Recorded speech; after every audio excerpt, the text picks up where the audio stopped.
Hello बच्चों, चलिए इस प्रश्न को देखते हैं। नर्म लोहे के एक टुकड़े के शेतीले लूप का क्षेत्रफल कार्बन स्टील के टुकड़े के शेतीले लूप के क्षेत्रफल से कम होता है यदि पदार्थ को बार बार चुंबकन चक्र से गुजारा जाए तो कौन सा टुकड़ा अधिक ऊष्मा ऊर्जा का क्षय करेगा।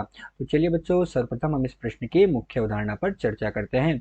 और उसके लिए बच्चों हम यहाँ पर क्या लिख रहे हैं, उसके लिए हम यहाँ पर लिखने जा रहे हैं क्या, मुख्य अवधारणा। क्या लिखा बच्चों यहाँ पर, मुख्य अवधारणा। अब इस प्रश्न की मुख्य अवधारणा में बच्चों हम क्या देखते हैं कि हमारे पास कोई भी एक शेतीले लूप जो होता है, उस शेतीले लूप का जो क्षेत्रफल होता है, तो शेतीले लूप का क्षेत्रफल एक पूर्ण चुंबकन चक्र जो हो जाता है। तो क्या करें अपन कि हमारे पास कोई भी एक शेतीले लूप है, अभी तो शेतीले लूप है, इस शेतीले लूप का क्षेत्रफल क्या करता है बच्चों, शेतीले लूप का क्षेत्रफल जो होता है, कोई भी एक पूर्ण चुंबकन चक्र हो जाए, क्या हो जाए, चक्र जो हो जाए पूरा हो जाए, तो पूर्ण चुंबकन चक्र में, पूर्ण चुंबकन चक्र में होने वाली ऊर्जा हानि को बताता है। किसको बताता है, तो शेतीले लूप का क्षेत्रफल पूर्ण चुंबकन चक्र में होने वाली ऊर्जा हानि को बताता है। ये हमारे पास बच्चों इस प्रश्न की मुख्य अवधारणा है कि हमारे पास कोई भी शेतीले लूप है, उसका क्षेत्रफल हमें किसके बारे में बताएगा, ऊर्जा हानि के बारे में बताएगा। यह ऊर्जा हानि को प्रदर्शित करता है। तो चलिए बच्चों, अब हम मुख्य अवधारणा के आधार पर प्रश्न को हल करते हैं।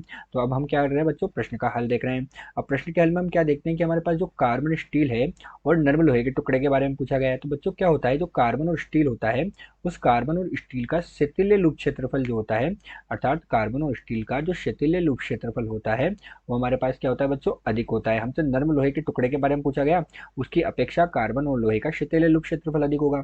अब इसका शेतीले लूप क्षेत्रफल अधिक होगा तो इसमें क्या होगा बच्चों, ऊर्जा हानि भी अधिक होगी। अतः हम क्या कहेंगे कि यदि कार्बन और स्टील को बार बार चुंबकन चक्र से गुजारा जाए, तो बार बार चुंबकन चक्र से गुजारेंगे तो क्या होगा, बार बार जितनी बार चुंबकन चक्र से गुजरेगा उतनी बार ही क्या होगी, इसमें ऊर्जा की हानि होगी। ऊर्जा की हानि होगी तो ये क्या करेगा, ऊर्जा हानि क्या हो जाएगी बच्चों, जो ऊर्जा हानि होती है वो उष्मा के रूप में क्या हो जाती है, उत्पन्न होती है। तो कार्बन स्टील का क्षेत्रफल अधिक होगा, क्षेत्रफल अधिक होने के कारण क्या होगा बच्चों, यहाँ पर ऊर्जा हानि होगी।